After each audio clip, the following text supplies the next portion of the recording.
According to senior officials in Washington, the White House is losing patience with the Kremlin. Instead of progress in negotiations, there have been more bombings and shocking war crimes, such as last week in Kryvyi Rih.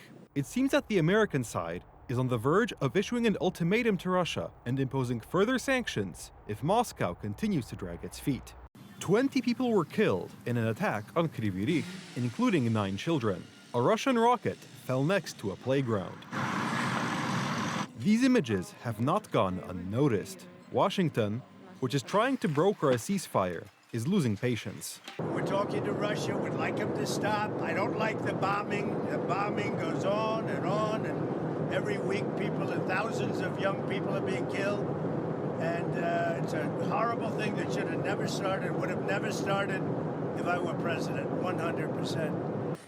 The U.S. Secretary of State admitted during a meeting at the NATO headquarters last week that Washington has means at its disposal to put pressure on the Kremlin.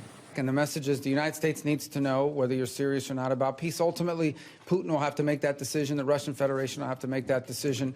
I think the Ukrainians have shown a willingness to enter, for example, into a complete ceasefire to create space for negotiation. At some point here fairly soon, not 6 months from now, the Russians and Putin will have to make a decision about whether they're serious for peace or not, and I hope they are serious. So it would be good for the world if that war ended.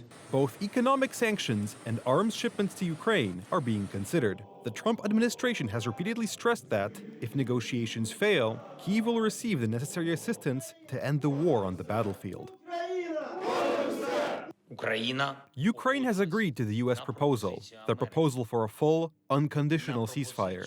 Putin refuses. We are waiting for an answer from the United States, which has not yet come. And we are waiting for an answer from everyone in Europe and around the world who really wants peace. At the same time, the Russians are having increasing problems on the front lines. Heavy fighting continues in the Kursk region.